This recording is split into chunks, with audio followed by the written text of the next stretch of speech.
Hello student, welcome to हमारी academy official and मैं कैसे आप सब कैसे चले आपकी प्रिपरेशन। जितने भी स्टूडेंट जो एस जी पी जी आई 2025 ये जो आपकी वैकेंसी आई है स्टोर कीपर की, और भी बहुत सारी वैकेंसियाँ हैं, लेकिन बेसिकली जो मैं बात कर रहा हूँ स्टोर कीपर की बात कर रहा हूँ। स्टोर कीपर के टोटल 22 पद आपके हैं एस जी पी जी आई के लिए, और इसके लिए बहुत सारे बच्चों ने फॉर्म फिलअप कर रखा है।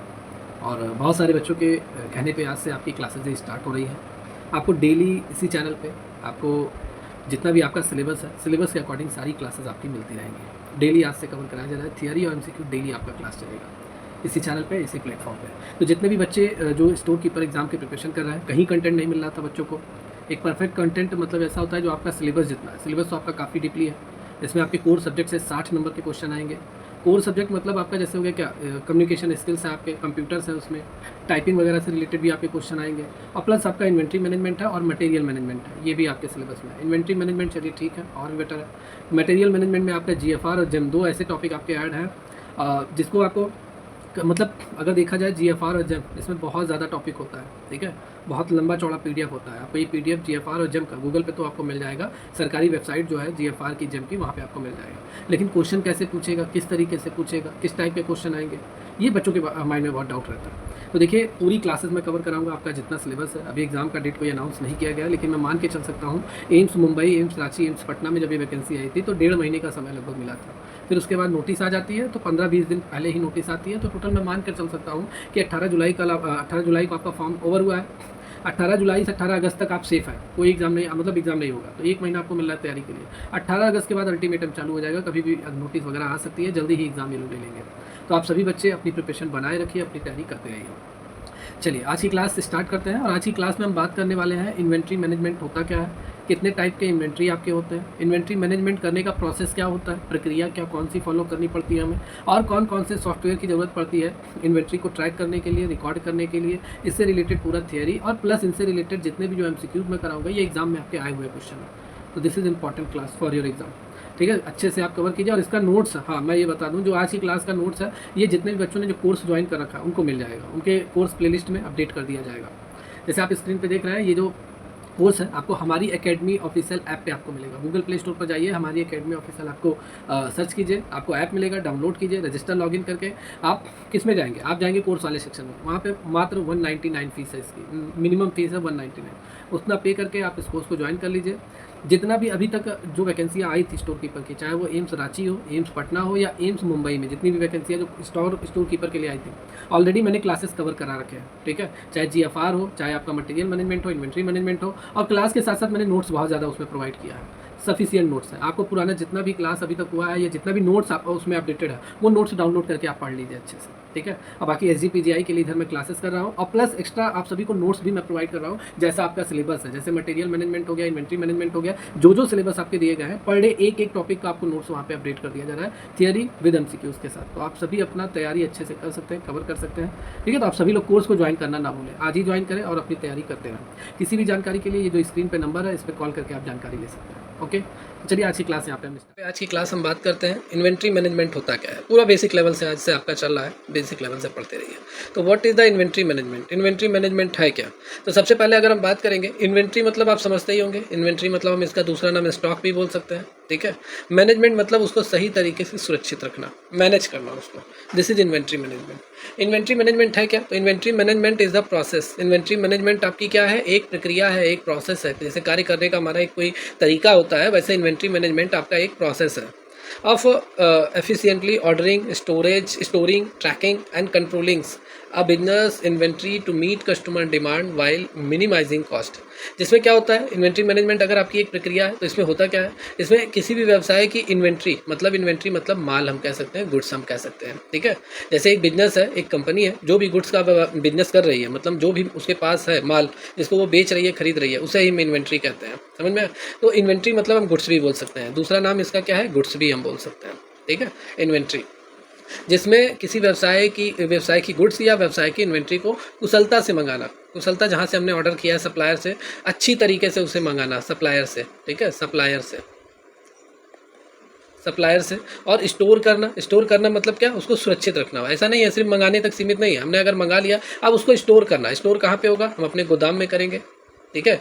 गोदाम या हम इसे बोल सकते हैं वेयर हाउस, क्या बोलेंगे, वेयर हाउस। तो उसको स्टोर करना, स्टोर करने के साथ साथ ट्रैक करना मतलब कि अगर मैंने 1 लाख रुपए का माल मंगाया है, 1 लाख रुपए का अगर मैंने माल मंगाया है, तो 1 लाख रुपए के माल में मैं मान लूँ कि 25,000 रुपये का माल क्या हो गया, बिक गया। क्या हो गया, बिक गया। तो अब मतलब सेल हो गया।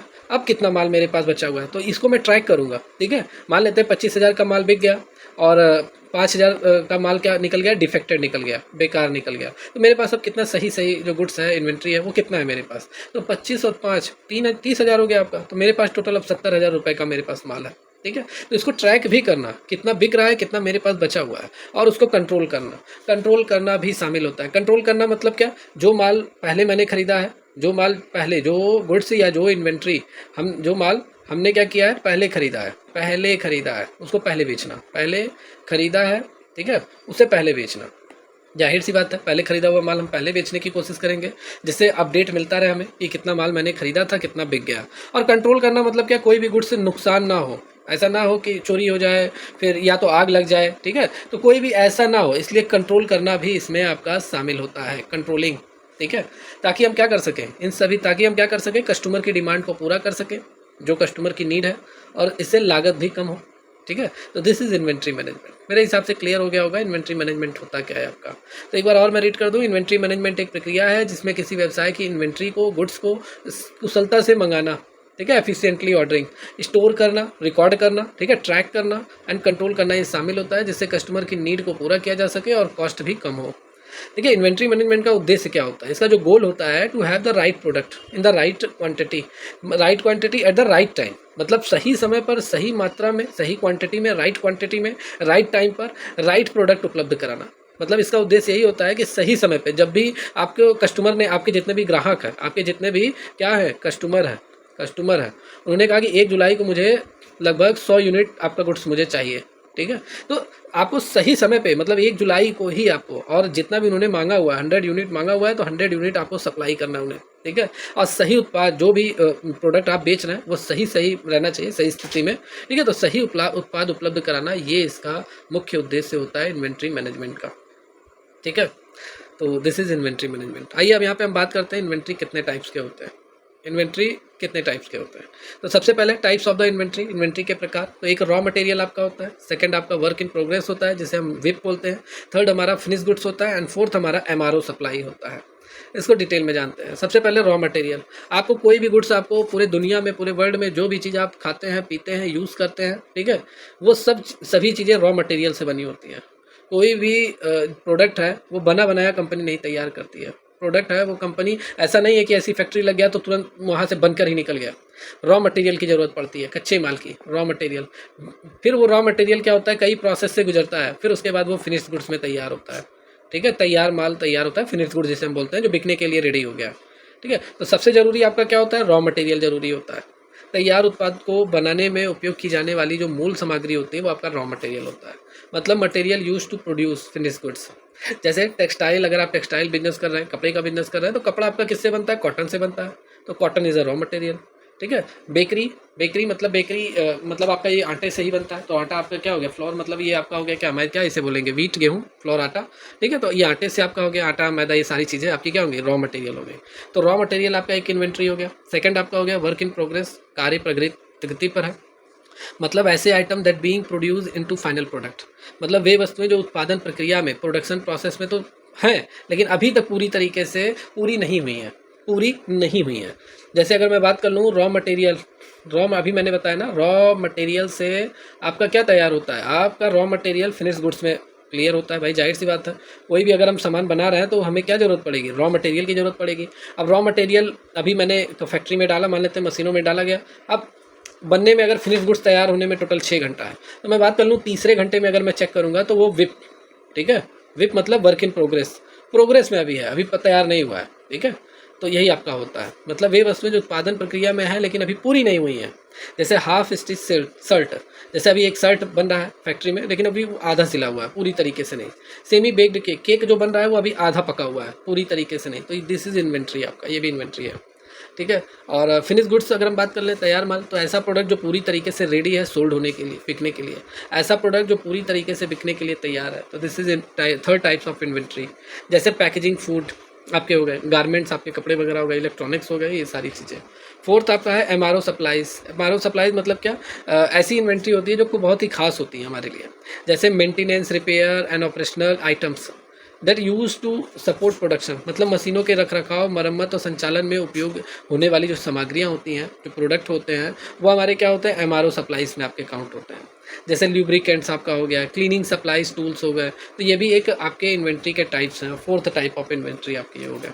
तो क्लियर है इन्वेंट्री क्या होता है, कितने टाइप के इन्वेंट्री होते हैं। अब यहाँ पे हम इन्वेंट्री मैनेजमेंट प्रोसेस को यहाँ पे देखते हैं, ये काफ़ी इंपॉर्टेंट है इन्वेंट्री मैनेजमेंट प्रोसेस। माल को, गुड्स को मैनेज करने की प्रक्रिया क्या होती है। सबसे पहले अगर हम बात कर लें इन्वेंट्री ट्रैकिंग, स्टॉक की निगरानी सबसे पहले रखी जाती है। अब मान लेते हैं आपने अपने सप्लायर से 10 लाख रुपए का माल आपने मंगाया, 10 लाख रुपए का माल आपने ऑर्डर किया, क्या किया, ऑर्डर किया। और सप्लायर ने क्या किया, आपको 7 दिन के बाद, मतलब 7 दिन के अंतर ही उसने आपको क्या कर दिया, मतलब आपके ऑर्डर को उसने कंप्लीट कर दिया, उसने माल भिजवा दिया 10 लाख रुपए का।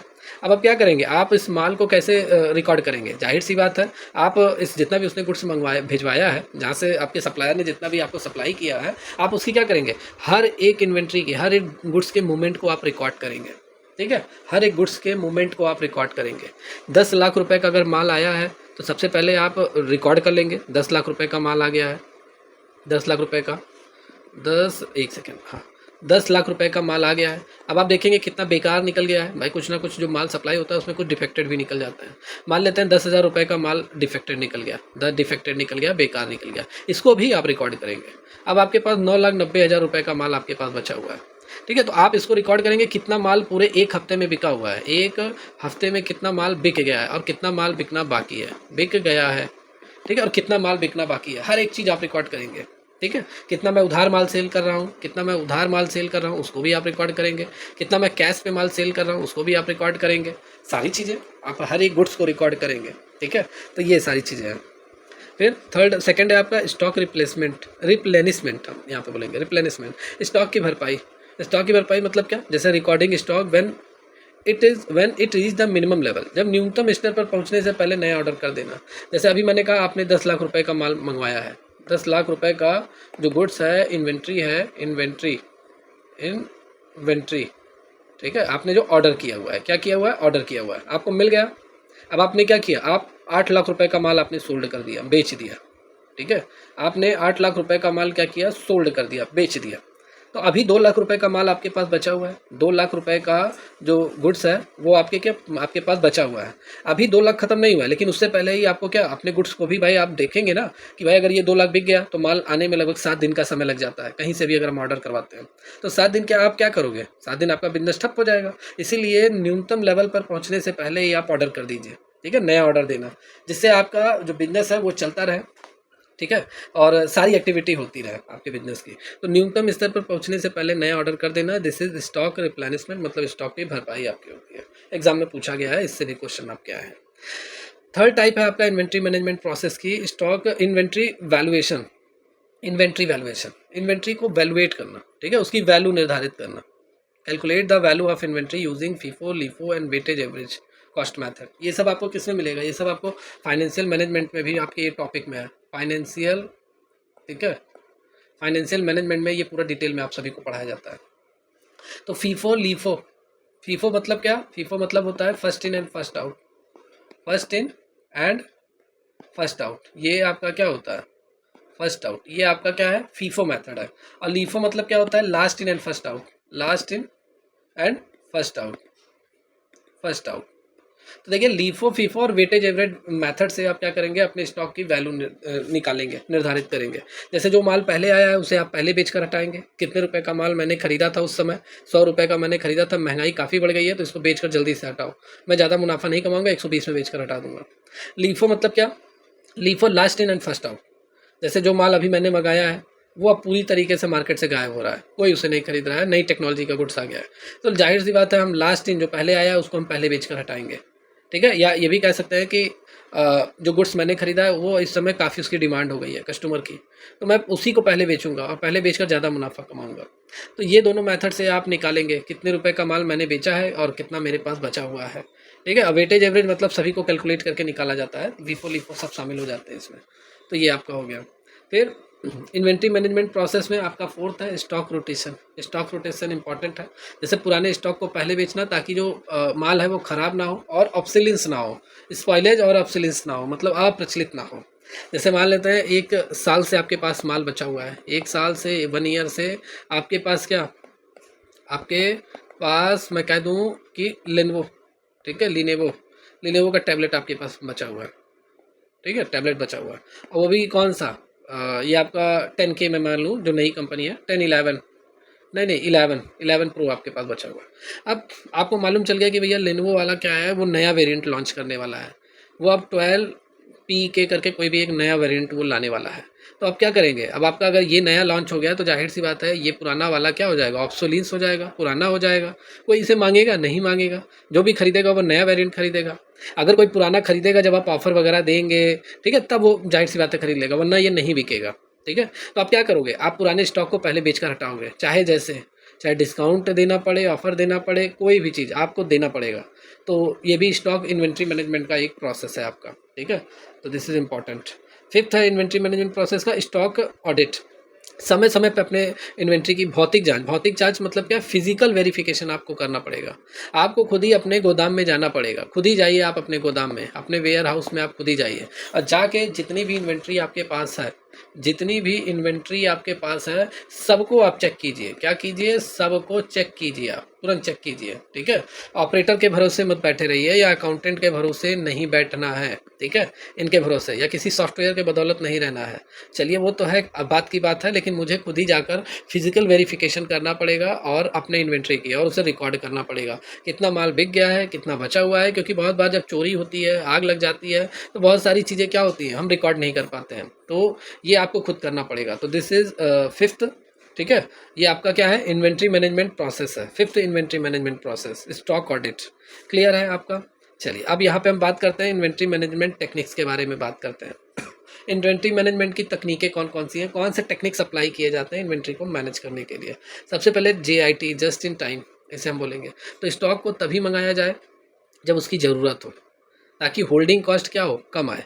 मतलब JIT टेक्निक ये कहता है कि अगर आपको 5, ठीक है, 50,000 रुपये के माल की ज़रूरत है, 50,000, तो आप 85,000 मंगाइए। अगर आपने 50,000 की जगह 1 लाख रुपए का माल आपने मंगा लिया, ठीक है, और आपको ज़रूरत सिर्फ और सिर्फ 50,000 रुपये के माल की है, पूरा नहीं, 1 लाख का आपको नहीं चाहिए।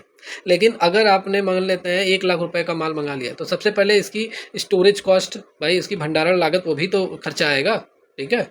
स्टोरेज कॉस्ट मतलब रख रखाई पे खर्चा आएगा आपका, जितना एक्स्ट्रा माल आप मंगाएंगे। होल्डिंग कॉस्ट का खर्चा मतलब वही है, ठीक है, होल्डिंग कॉस्ट, ये सारी बहुत भी अदर खर्चे आपके निकल जाएंगे, ठीक है, बहुत ही अदर खर्चे आपके आने लगेंगे। तो जितना ज़रूरत है सिर्फ उतना मंगाइए। 50,000 रुपये के माल की ज़रूरत है तो इतना ही मंगाइए, क्योंकि आपको भी मालूम है स्टॉक का क्या होता है, स्टॉक, ठीक है। स्टॉक अगर आप मंगाते हैं, अपने गोदाम में रखवाते हैं, तो बहुत सारे खर्चे आपको दिखाई देते हैं। जैसे कौन कौन से, सबसे पहला जो खर्चा आपका दिखाई देगा, सबसे पहले आप जो भी स्टॉक मंगाएंगे, सेफ्टी पे खर्चा होगा, आपको सेफ्टी पे खर्चा होगा। भाई जाहिर बात है, एक निगरानी करने वाला बंदा रखेंगे, लड़का रखेंगे, उस पर भी खर्चा आएगा। अगर ज़्यादा स्टॉक हो गया तो दो रखने पड़ेंगे। सेकंड आपका इंश्योरेंस का आएगा, भाई इंश्योरेंस तो कराना पड़ेगा। इंश्योरेंस नहीं कराएंगे, जिस दिन चोरी हुआ या आग से गोदाम में रखा हुआ माल जल गया, तो आपका पूरा नुकसान हो जाएगा। इसीलिए बड़ी बड़ी कंपनियां अपने स्टॉक का क्या करा लेती हैं, इंश्योरेंस करा लेती हैं। अगर आग लग गया, चोरी लग गया, तो उतनी भरपाई उनकी हो जाती है इंश्योरेंस कंपनियों की तरफ से, ठीक है। थर्ड यह है कि जिस गोदाम में आप हैं उसका आप रेंट पे कर रहे हैं, जाहिर सी बात है किराया पे कर रहे हैं, किराए पे आपने ले रखा है। और अगर मान लेते हैं एक्स्ट्रा स्टॉक आपने मंगा लिया, तो वो जाहिर सी बात है रेंट तो आपको देना ही देना है, समझ में आया, तो रेंट देना ही देना है। तो ये भी एक अलग से खर्चा आपका आ जाएगा। तो बहुत सारे खर्चे आपके सामने दिखाई पड़ेंगे। फिर फोर्थ ये आएगा कि जैसे जो माल आपने मंगा लिया है वो अभी बिक नहीं रहा है, आपने एक्स्ट्रा मंगा के रख लिया, तो जाहिर सी बात है वो पुराना ना हो जाए, पुराना ना हो जाए, तो उसके लिए भी आप बहुत सारी टेक्निक को फॉलो करेंगे। तो यही है आपका, ठीक है। यहाँ पे 1 मिनट, हाँ। तो इन्वेंट्री मैनेजमेंट टेक्निक्स में आपका JIT फर्स्ट हो गया। सेकंड आपका हो गया इकोनॉमिक ऑर्डर क्वांटिटी, जिसे हम EOQ बोलते हैं। मतलब कितना स्टॉक मंगाना चाहिए जिससे ऑर्डरिंग और स्टोरेज कास्ट जो हो वो न्यूनतम हो, ठीक है। वही सारी बातें जो अभी मैंने बताई वही इसमें भी कह रहा है। जैसे आपको 50,000 रुपये के माल की ज़रूरत हो, 85,000 मंगाइए। इससे क्या होगा कि अगर आप 1 लाख रुपए का माल मंगाएंगे, तो मैं मान लूँ कि 50,000 रुपये का अगर आप माल मंगा रहे हैं, तो 50,000 पे आपको मतलब सप्लाई चार्जेस मान लें कि 1,000 आपको देना पड़ रहा है। और अगर आपने 1 लाख रुपए का माल मंगा लिया, तो आपको सप्लाई चार्जेस 2,000 रुपये देने पड़ेंगे, और ज़रूरत आपको सिर्फ 50,000 की है। इतना मंगाएंगे तो सिर्फ 1,000 आपको देना पड़ेगा। और अगर आपने एक्स्ट्रा माल मंगा लिया, तो भाई जाहिर सी बात है, ऑर्डरिंग कॉस्ट जो आपकी आएगी वो 2,000 आएगी, 1,000 आपको एक्स्ट्रा देना पड़ेगा। ठीक है, और स्टोरेज कॉस्ट भी कम आएगा। अगर कम गोदाम में माल रहेगा तो उसकी स्टोरेज कॉस्ट भी कम आएगी, कम इंश्योरेंस कराना पड़ेगा गुड्स का। तो यही सारी चीज़ें हैं। तो this is technique of inventory management. Third है आपका एबीसी एनालिसिस। एबीसी एनालिसिस से एग्जाम में क्वेश्चन पूछे जाते हैं। जैसे जो भी माल अगर मैंने मंगाया है, गुड्स मंगाया, इन्वेंट्री मंगाई है, उसको हम ए बी सी कैटेगरी में डिवाइड कर देंगे। ए बी सी कैटेगरी में हम तीनों टाइप को डिवाइड कर देंगे। ए में हम ऐसे गुड्स को रखेंगे जो बहुत ही महंगे हैं, बहुत ही लग्जरी आइटम है, जिनका बिजनेस मैं कर रहा हूँ। ठीक है, luxury, LUXIR, luxurious, luxury, IERY, आप लोग भी स्पेलिंग देख लेना, गड़बड़ हो रहा है लग्जरी का, जो काफ़ी क्या है, लग्जरी आइटम है। ठीक है, लग्जरी आइटम है। और बी में हम क्या रखेंगे, बी में जो कम महंगे प्रोडक्ट है, मतलब ऐसा नहीं, एवरेज में है। और सी में सस्ते सस्ते वर्गों में बांटना, मतलब ए और प्लस बी प्लस सी। ठीक है, इसमें अगर मैं रखूँगा तो 1,000 2,000 के आइटम रखूँगा, 1 यूनिट की जो कॉस्ट आ रही है उसको मैं रखूँगा। इसमें 500 रुपये के हिसाब से डिवाइड कर दूंगा, एक ही यूनिट की कॉस्ट है। और इसमें 100 रुपये का, मतलब जो प्रोडक्ट सबसे सस्ता है उसको सी में रखेंगे, जो एवरेज लेवल ना महंगा है ना ज़्यादा उसको बी में रखेंगे, जो सबसे महंगा प्रोडक्ट है, लग्जरी आइटम है, उसको हम ए वाले में कैटेगरी में डिवाइड कर देंगे। अच्छा, इसका फ़ायदा क्या होता है? फ़ायदा यही होता है कि आपका जितना भी माल बिका है, जितना भी आपका क्या इन्वेंट्री, मतलब इन्वेंट्री, जितना भी इन्वेंट्री आपका क्या हुआ है, सोल्ड हुआ है, सोल्ड हुआ है, सोल्ड हुआ है, आप क्या करेंगे, जब ग्रुप में डिवाइड किए रहेंगे तो आप ट्रैक कर लेंगे कि कितना मेरा ए कैटेगरी का प्रोडक्ट बिका हुआ है, कितना बी कैटेगरी का, कितना सी कैटेगरी का, और अलग अलग रिकॉर्ड करे रहेंगे, तो बाद में अपडेट करने में भी आपको आसानी होगी। अपडेट मतलब क्या, जैसे आपका आज 1,000 यूनिट आपके पास है ए कैटेगरी का, और अचानक आपको 250 यूनिट जो था वो बिक गया, क्या हो गया, सोल्ड हो गया, तो आपको अपडेट भी तो करना पड़ेगा, आपको वहाँ जाके माइनस करना पड़ेगा कि 750 आइटम अब मेरे पास बचा हुआ है। तो ये भी आसानी आपके लिए होगी। जैसे आप देखिए जाइए, जहाँ पे वी मार्ट है, फैमिली मार्ट है, विशाल मेगा मार्ट है, जितने भी बड़े बड़े मेगा मार्ट है, वहाँ पे जैसे ही मतलब ऑपरेटर रिकॉर्ड करता है, उसका पुराना स्टॉक वहाँ पे जितना भी रहता है, टोटल स्टॉक वो कम हो जाता है, ऑटोमेटिक अपडेट होता रहता है। अभी मैं सॉफ्टवेयर भी बताऊंगा कौन से सॉफ्टवेयर यूज किए जाते हैं। थर्ड टेक्निक है रिकॉर्डर पॉइंट। रिकॉर्डर पॉइंट मतलब वह स्तर जब स्टॉक खत्म होने से पहले नया ऑर्डर देना जरूरी होता है। मतलब 1,000 यूनिट का माल आपके पास है, अभी ये खत्म नहीं होने पाया, अभी 900 यूनिट खर्च हो गया है, मतलब पूरी बिक गया है 900 यूनिट, 100 यूनिट माल बिका हुआ है, तो अभी आप तुरंत ऑर्डर दे दीजिए, नया ऑर्डर देना जरूरी होता है। This is reorder point. तुरंत रिकॉर्ड कर लीजिए, तुरंत ऑर्डर दे दीजिए। सेफ्टी स्टॉक मतलब क्या, मतलब डिमांड और डिले से बचने के लिए अतिरिक्त स्टॉक रखना। बहुत सारे कंपनियां जो होती हैं वो 1 महीना पहले ही माल मंगवा लेती हैं, 1 महीना पहले, या 1 महीना पहले ही अगर हम ना कहें तो, जैसे 1 लाख यूनिट के पास माल था, 1 लाख यूनिट उनके पास क्या था, गुड्स था, और उनका लगभग 1 लाख ये तो है ही, बाकी 50,000 रुपये वो 50 कह रहा है, 1 लाख यूनिट का है, बाकी वो 5,000 यूनिट अपने गोदाम में सेव करके रखे हुए हैं, इसको ये लोग टच नहीं कर रहे हैं। 5,000 यूनिट ऐसे गोदाम में पड़ा हुआ है, और 1 लाख का ये बिजनेस, मतलब इस बिजनेस को एक्टिविटी में लगाए हुए हैं। अब मान लेते हैं 1 लाख यूनिट इन्होंने ऑर्डर तो कर दिया, ऑर्डर इन्होंने कर दिया, लेकिन जो कंपनी है जिसको इन्होंने ऑर्डर किया है वो कह रही है कि इस समय सीजन बहुत ख़राब चल रहा है, 1 महीना मैं ऑर्डर यहाँ से मैं माल भेजूंगा तो 1 महीना लग जाएगा आप तक पहुँचने के लिए। या वो ये भी कह सकता है कि जो माल आप मंगा रहे हैं वो अभी फैक्ट्री में बन नहीं रहा है, थोड़ी बहुत प्रोसेस, मतलब मशीन ख़राब हो गई है, और भी बहुत सारे रीज़न, तो वो कहेगा कि भैया 20 दिन लग जाएगा, और आपके पास ये 1 लाख यूनिट ये माल पूरा ख़त्म हो गया है, तो आप क्या करोगे, आप अपने सेफ्टी स्टॉक का अब यूज़ करोगे, इसको बेचना चालू करोगे जब तक माल नहीं आ जाता। समझ में आया, गुड्स जब तक नहीं आ जाता तब तक आप अपने सेफ्टी स्टॉक को यूज़ करोगे। तो डिमांड और डिले से बचने के लिए आप अतिरिक्त स्टॉक आप रखते हो, ठीक है, एडिशनल स्टॉक को आप रिजर्व करके रखते हो। क्लियर। तो ये आपके क्या थे, ये आपके टेक्निक थी इन्वेंट्री मैनेजमेंट की, इससे भी क्वेश्चन आपके पूछे जाते हैं। अब यहाँ पे हम बात कर लेते हैं बेनिफिट्स में, क्या बेनिफिट हमें मिलता है इन्वेंट्री को मैनेज करने से। तो सबसे पहले आवश्यक मात्रा में स्टॉक बनाए रखता है, मेंटेन किए रहता है एडिक्वेट स्टॉक। जितना भी आप माल क्या कर रहे हो, सोल्ड कर रहे हो, जितना आप समय समय पर परचेज कर रहे हो, उन सबको ये रिकॉर्ड करता है इन्वेंट्री मैनेजमेंट के थ्रू। आपको पता चलता रहता है कितना माल मेरा बिक गया है, कितना मैंने फिर खरीदा है, ये सारी चीज़ें।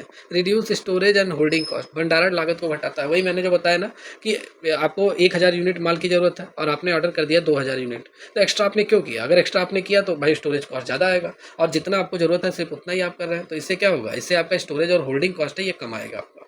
इम्प्रूव कैश फ्लो, ठीक है, नगद प्रवाह को बेहतर बनाना, समय समय जितना माल JIT सिस्टम देख लीजिए, जितना माल आपको ज़रूरत है सिर्फ उतना ही मंगाना और उसको बेचकर हटा देना, फिर नया माल मंगवाना। तो इससे आपकी कंपनी में कैश फ्लो लगातार बना रहता है, माल बिकता रहता है, खरीदते रहते हैं आप, ठीक है? और आपको ये भी पता रहता है कि कितना माल मेरा बिक गया है, कितना मैंने नया ऑर्डर किया हुआ है। तो इससे पैसे को लेकर कोई भी इधर हेरा फेरी नहीं होती है। इनहेंस कस्टमर सेटिस्फेक्शन, ग्राहक की संतुष्टि को भी बढ़ाता है। आप पुराना गुड्स आपने भाई इस इन्वेंट्री मैनेजमेंट से आपने क्या किया भाई, रिकॉर्ड करने से आपको पता चल गया कि जिस मोबाइल का मैं बिजनेस कर रहा हूँ वो लगभग उसको मुझे ऑर्डर किए हुए, मतलब मेरे पास जो गोदाम में पड़ा हुआ है वो 6 महीने हो गया है, ठीक है? 6 महीने से अधिक का हो गया और आपको मालूम है कि वही मोबाइल नया वेरिएंट लॉन्च होने वाला है। तो आप नया माल मंगाएंगे और इस पुराने स्टॉक को क्या करेंगे, बेचकर हटाएंगे। इससे कस्टमर के सेटिस्फेक्शन को भी सेटिस्फेक्शन मिलता है, कस्टमर सेटिस्फेक्शन, ग्राहक संतुष्टि भी बढ़ती है। Prevent stock outs and over stock, stock out और ओवर स्टॉक को भी रोकता है। मतलब वही कि 1000 यूनिट का माल आपके पास बचा हुआ है, ठीक है? अभी ये बिकने वाला है और 900 यूनिट तक पूरा मेरा पहुंच गया, 900 यूनिट माल बिक गया है। अब आपके पास मात्र 100 यूनिट का माल बचा हुआ है।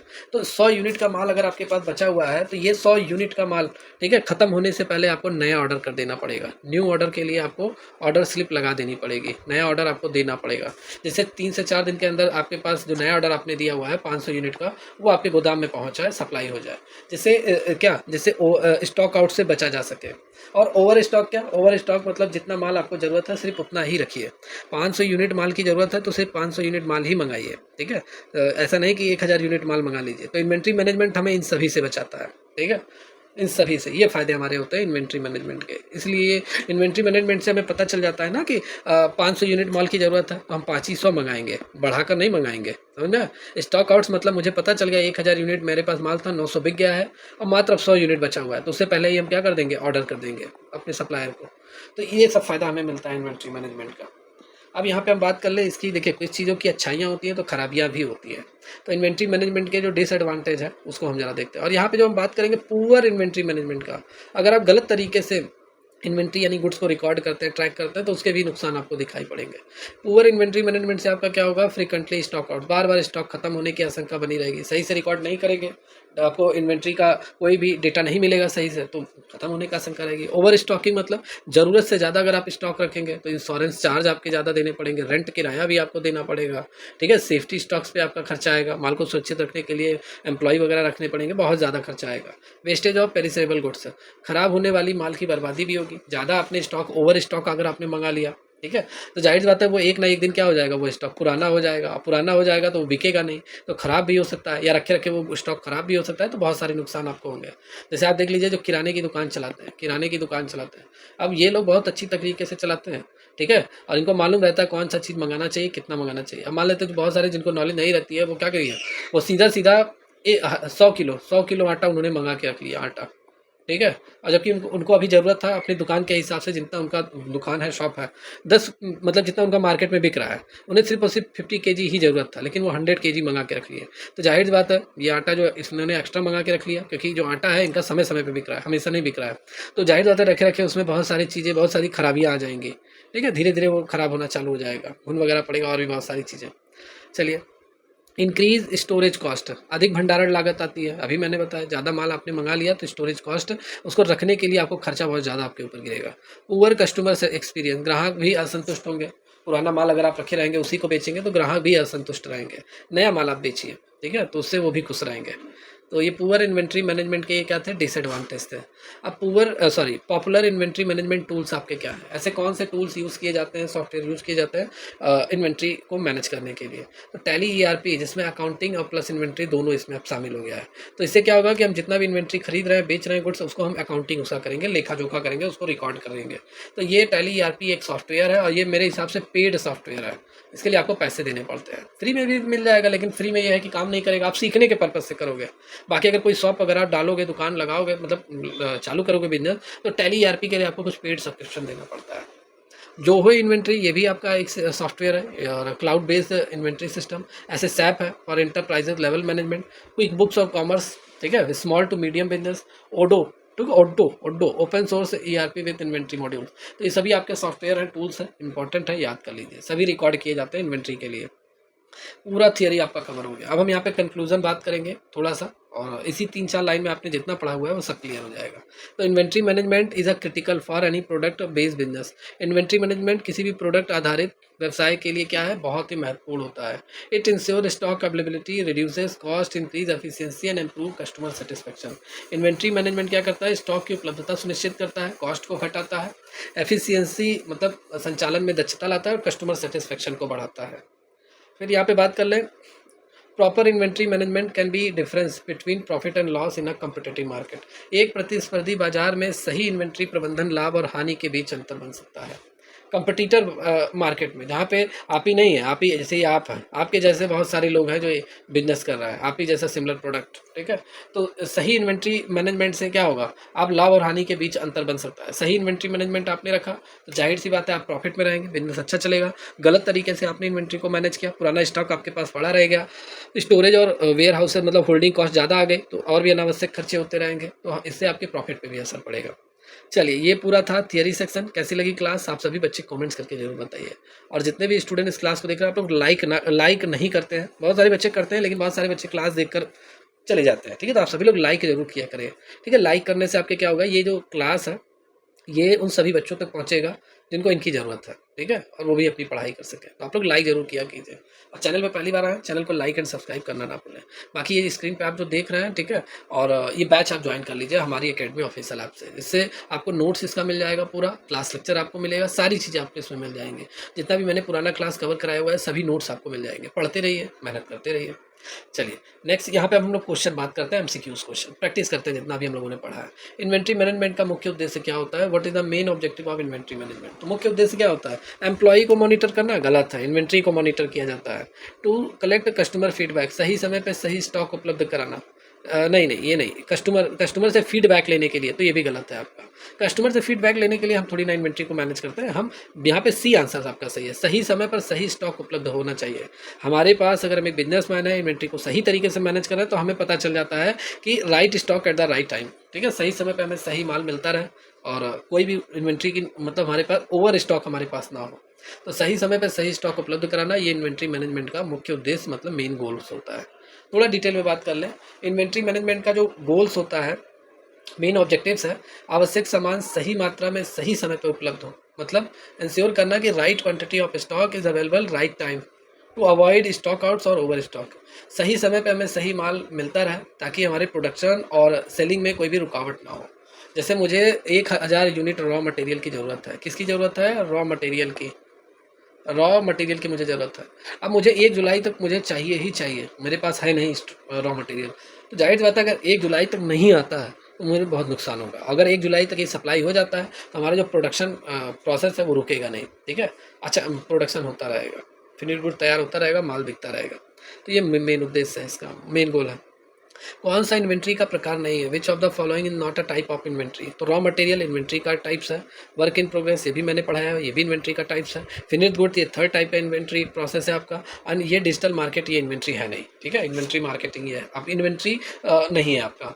तो D is the right answer of this question, ये इन्वेंट्री नहीं है डिजिटल मार्केटिंग। बाकी और सभी आपके क्या हैं, ये सभी आपके इन्वेंट्री के टाइप्स हैं, ठीक है। चलिए यहाँ डिटेल में बात कर लें, रॉ मटेरियल निर्माणाधीन माल जिसे हम बोलते हैं विप, वर्क इन प्रोग्रेस या फिनिश गुड्स तैयार माल, ये सभी आपके क्या है, इन्वेंट्री के टाइप्स हैं। जबकि डिजिटल मार्केटिंग एक प्रमोशनल एक्टिविटी है, ठीक है, ना कि इन्वेंट्री। डिजिटल मार्केटिंग से हम क्या कर सकते हैं, प्रमोशन वगैरह कर सकते हैं अपने गुड्स का, ठीक है, प्रमोशनल स्ट्रेटजी आपका होता है डिजिटल मार्केटिंग। आजकल इससे लोग बहुत पैसे कमा रहे हैं डिजिटल मार्केटिंग से, ठीक है, एक रोजगार का जरिया बन गया डिजिटल मार्केट। चलिए नेक्स्ट क्वेश्चन, JIT प्रणाली आपका क्या उद्देश्य होता है इसका, JIT सिस्टम का। JIT सिस्टम का मेन पर्पस क्या होता है, what is the purpose of JIT system. तो स्टॉक को जल्दी खराब करना, मतलब टू स्पॉइल स्टॉक क्विकली, गलत है, ठीक है। टू एक्यूमुलेट एक्सेस स्टॉक, अधिक स्टॉक जमा करना, ये भी गलत है, ये तो इन्वेंट्री मैनेजमेंट के मेन गोल ही नहीं है, तो ये तो हटा ही दीजिए। आवश्यकता पड़ने पर ही स्टॉक को मंगवाना, ये आपका सही है, जब भी आपको डिमांड मतलब नीड है स्टॉक की तभी आप मंगाइए। To order stock only when needed, तो यहाँ पे सी आंसर सही है आपका। JIT सिस्टम का जो मुख्य उद्देश्य होता है वो जब तक वास्तव में स्टॉक की आवश्यकता ना हो तब तक आप मत मंगवाइए, इससे क्या होगा, आपका अनावश्यक स्टोरेज कॉस्ट आएगा, मतलब रख रखाव का खर्चा आएगा, वेस्ट भी होगा आपका मतलब स्टॉक का। भाई जाहिर सी बात है कुछ स्टॉक हमारे ख़राब होने लगेंगे, और कॉस्ट को कम किया जा सकता है। भाई जब स्टॉक क्या हो जाएगा, मेरा स्टॉक जब मेरा पुराना हो जाएगा तो मार्केट में बिकेगा नहीं, और मार्केट में नहीं बिकेगा तो उसकी कॉस्ट कम करके हमें बेचनी पड़ेगी, तो इसमें हमारा ही नुकसान है। इसीलिए कम स्टॉक उच्च दक्षता के सिद्धांत पर आधारित है, इसलिए ये सिस्टम। ठीक है, next question, EOQ technique, EOQ और इकोनॉमिक ऑर्डर क्वांटिटी का उपयोग किसके लिए होता है? इकोनॉमिक ऑर्डर क्वांटिटी का उपयोग किसके लिए होता है? तो इन्वेंट्री की लागत कम करने के लिए इसका उपयोग किया जाता है। सी आंसर आपका यहाँ सही है, economic order quantity. C answer यहाँ पे राइट है। क्यों ये राइट है, आइए डिटेल में बात कर लें। इकोनॉमिक ऑर्डर क्वांटिटी की अगर हम बात कर लें तो ये एक ऐसी मात्रा होती है, ऐसा क्वांटिटी होता है जो ऑर्डरिंग कॉस्ट और होल्डिंग कॉस्ट को संतुलित करती है। ऑर्डरिंग कॉस्ट मतलब मंगाने की लागत, और होल्डिंग कॉस्ट ये भी आपका हो गया। ठीक है, तो ये दोनों कॉस्ट को ये क्या करती है, कंट्रोल किए रहती है। इसका लक्ष्य यह होता है कि कितनी मात्रा में सामान मंगवाया जाए, ऑर्डरिंग कॉस्ट, जिससे आपकी कुल इन्वेंट्री लागत क्या हो, न्यूनतम हो। तो ये दिस इज इंपॉर्टेंट। चलिए ABC एनालिसिस में ए श्रेणी की वस्तुएं कैसी होती है, तो मैंने आपको पढ़ाया था ABC एनालिसिस में। ठीक है, क्या मैंने बताया था, A + B + C 3 कैटेगरी में आपके गुड्स को डिवाइड कर दिया जाता है। ए में महंगे प्रोडक्ट्स आपके रहेंगे, कॉस्टली, जिनकी दाम बहुत महंगे हैं वो आपके रहेंगे, उसकी कॉस्ट बहुत आ रही है, वो भी बिजनेस कर रहे हैं, उस भी गुड्स का। सेकंड आपके क्या एवरेज में रहेंगे, ना ज़्यादा महंगा है ना ज़्यादा सस्ता। और थर्ड वाले में सस्ते प्रोडक्ट आप जिसका बिजनेस कर रहे हैं वो आपके रहेंगे।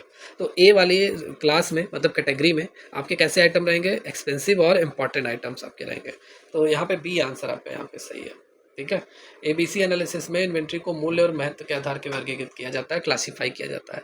ए कैटेगरी में ऐसे गुड्स आते हैं जिनकी लागत बहुत अधिक होती है, जिनका संगठन के कुल मूल्य में बहुत बड़ा योगदान रहता है, और इन पर कड़ी निगरानी की जाती है। नेक्स्ट क्वेश्चन है, सेफ्टी स्टॉक का उद्देश्य क्या होता है? सेफ्टी स्टॉक्स का, तो सेफ्टी स्टॉक्स का यही उद्देश्य होता है कि माल चोरी ना होने पाए, आग ना लगने पाए, यही सारी चीज़ें। ठीक है, तो सेफ्टी स्टॉक का मतलब ये भी आपका यहाँ पे आंसर क्या है, सी आंसर सही है। आपात स्थिति में स्टॉक की उपलब्धता करना। ठीक है, जैसे मान लेते हैं आपने 1000 यूनिट सेफ्टी स्टॉक के तौर पे आपने रखा हुआ है, गलत हो रहा है इसमें, सेफ्टी स्टॉक के तौर पे आपने रखा हुआ है, मतलब इसको आप टच नहीं कर रहे हैं बेचने के लिए, इसको आपने बस सेफ करके आपने रखा हुआ है। बाकी 1 लाख यूनिट आप माल क्या बेच रहे हैं, 1 लाख यूनिट का माल आप क्या कर रहे हैं, बेच रहे हैं, खरीद रहे हैं, बेच रहे हैं, ये सब। ठीक है, अब मान लेते हैं किसी कारणवश आपने ऑर्डर किया और वो सप्लाई नहीं हो पाया, सप्लायर जो है वो अभी सही समय पर उसने क्या किया, सप्लायर्स ने सप्लाई नहीं किया। या ये भी मान लें कि आपके गोदाम में रखा हुआ 1 लाख यूनिट जो माल था वो जलकर राख हो गया, फायर से, आग से ये जलकर पूरा राख हो गया। ठीक है, और आपने इंश्योरेंस वगैरह कराया था, आपको तो मिल जाएगा, लेकिन अभी बात की बात है। अब या मान लो 1 लाख का माल है वो चोरी हो गया। ठीक है, तो आपका अब नया माल आप मंगाएंगे, तो नया माल मंगाने में आपको समय लगेगा, क्या लगेगा, समय लगेगा। ठीक है, तो आप तब तक क्या बेचोगे, तब तक आप 1000 यूनिट जो आपने सेफ्टी स्टॉक के तौर पर रखा था उसका यूज आप करोगे। ठीक है, तो this is safety stock, important है।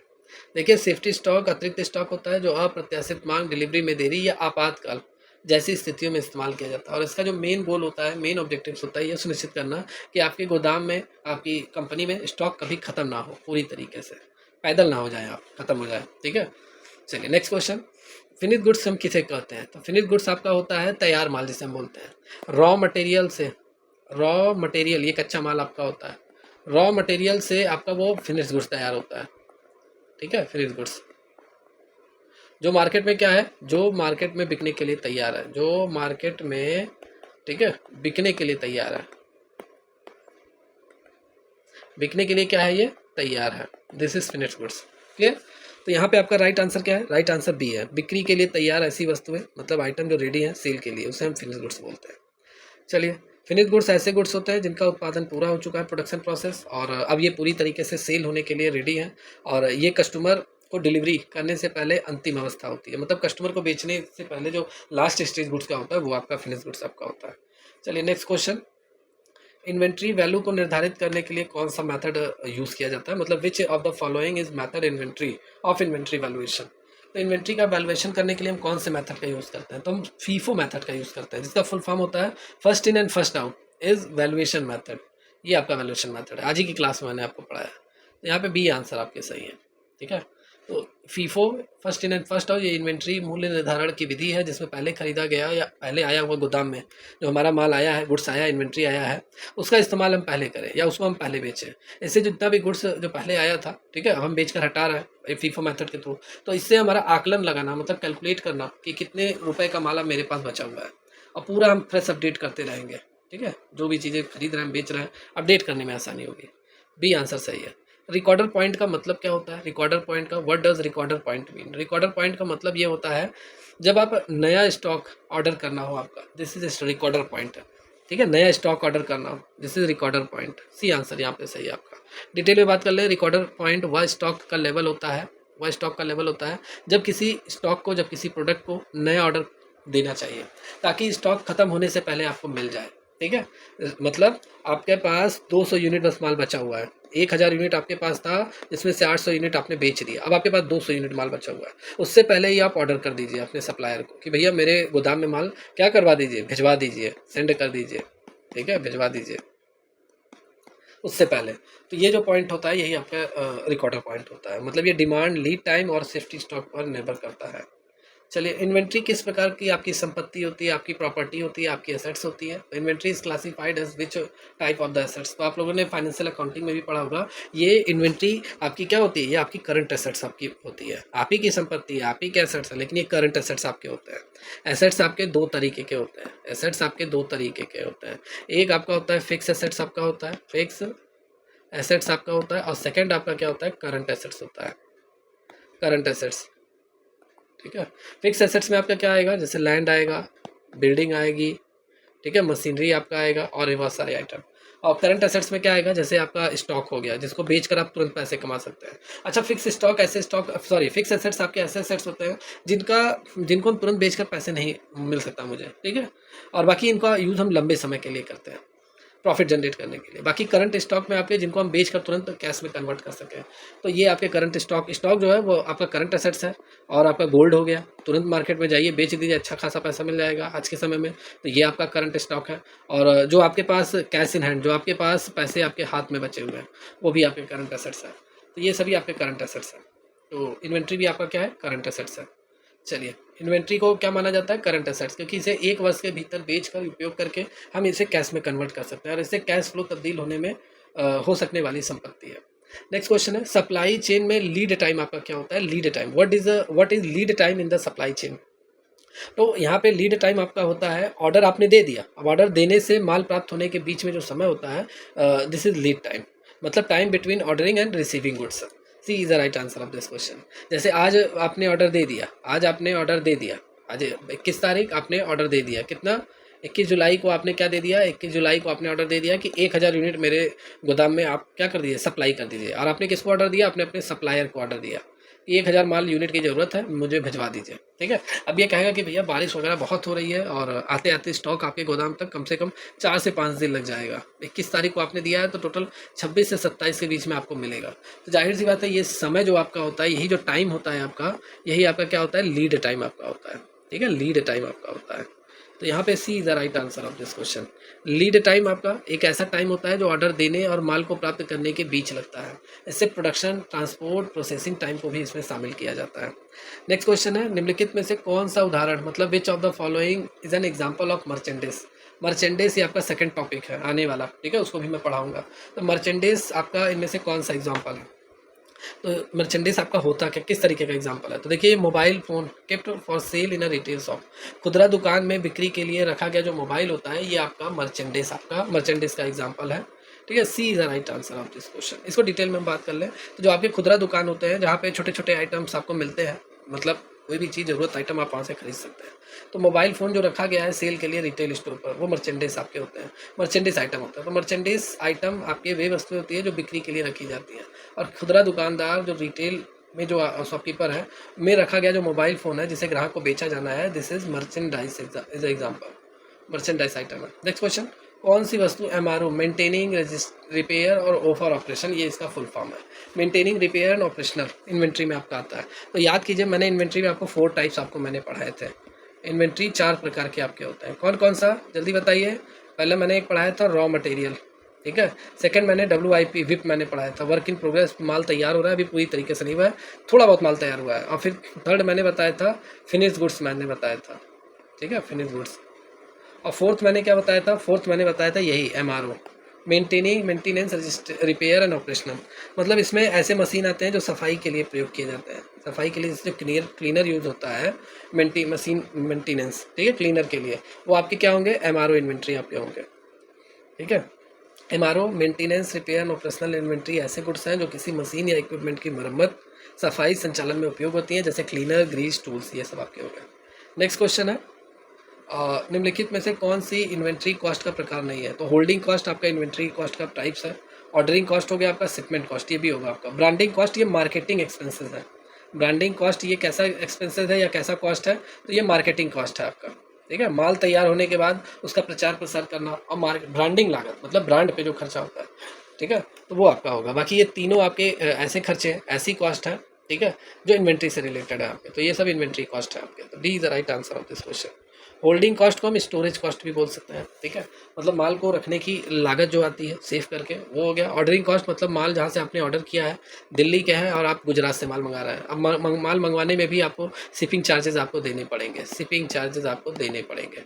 तो दिस इज़ क्या, ऑर्डरिंग कॉस्ट आपका। और शॉर्टेज कॉस्ट मतलब स्टॉक खत्म होने पे जो आपका नुकसान होता है वो आपका होगा। जबकि ब्रांडिंग कॉस्ट जो है ये मार्केटिंग एक्सपेंसेस है जो इन्वेंट्री से संबंधित नहीं है।